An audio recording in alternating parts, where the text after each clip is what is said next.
35 ವರ್ಷ ಕೊಳಸವ್ರಂತೆ ಇದನ್ನ.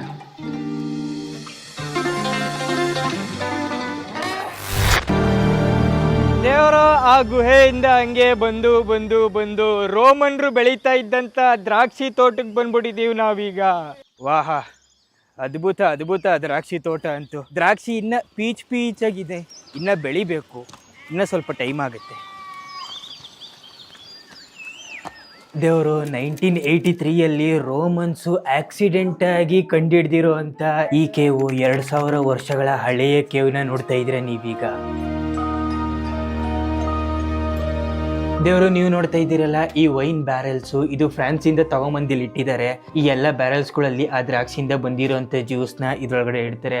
2 ವರ್ಷದವರೆಗೂ ಇಲ್ಲೇ ಇರುತ್ತೆ. ಇದಾದ್ಮೇಲೆ ಬಾಟ್ಲಿಗೆ ತುಂಬಿ ಮಾರ್ತಾರೆ.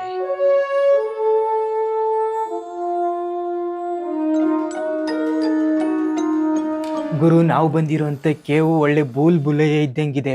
2 ಕಿಲೋಮೀಟ್ರ್ ಮೇಜು. ಇಲ್ಲಿ ಒಳಗಡೆ ನುಗ್ಬಿಟ್ರೆ ಯಾವುದು ಸ್ಟಾರ್ಟಿಂಗು ಯಾವುದು ಎಂಡಿಂಗು ಏನೂ ಗೊತ್ತಾಗಲ್ಲ.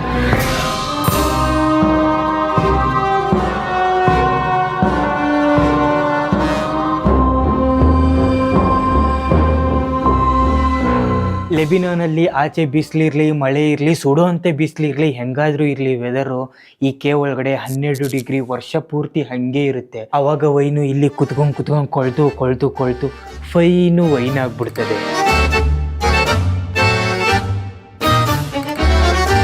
ದೇವರು, ನೀವು ನೋಡ್ತಾ ಇದ್ದೀರಾ ರೋಮನ್ ಕಾಲದಲ್ಲಿ ರೋಮನ್ರುಗಳು ವೈನ್ ಮಾಡ್ತಾ ಇದ್ದಂಥ ಯಂತ್ರಗಳನ್ನ.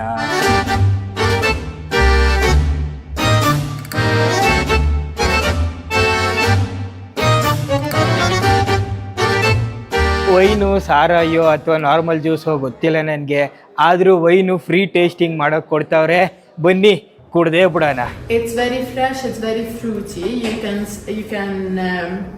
smell like peach and melon in it.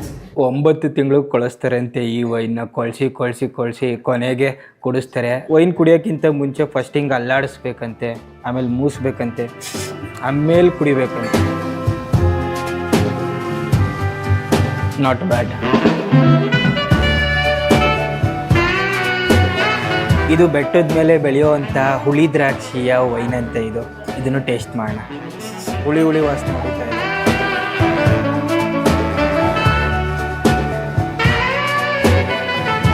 ಅಷ್ಟೇನು ಹುಳಿ ಇಲ್ಲ. ಇವ್ರು ದೊಡ್ಡ ಬಾಟ್ಲು ಹಿಡ್ಕೊಂಬರೋಕೆ ಪೂರ್ತಿ ಹಾಕ್ಬಿಡ್ತಾರೆ ನಾನು ಅನ್ಕೊಬೇಕು, ಆದರೆ ತುದೀಲ್ ಹಾಕ್ಬಿಟ್ಟು ಸ್ವಲ್ಪ. ಇನ್ನು ಅದು ಎಷ್ಟು ಸಲ ವೈನ್ ಹಾಕ್ತಾರೋ ಗುರು ಗ್ಲಾಸ್ಗೆ. ಈ ವೈನ್ ಕುಡಿಯೋರೆಲ್ಲ ಸಾವುಕಾರರು. ವೈನ್ ಕುಡಿಯೋ ಆಟನೇ ಒಂಥರ ವಿಚಿತ್ರವಾಗಿ ಕುಡಿತಾರೆ ಇವರಂತೂ. 35 ವರ್ಷ ಕೊಳಸವ್ರಂತೆ ಇದನ್ನು.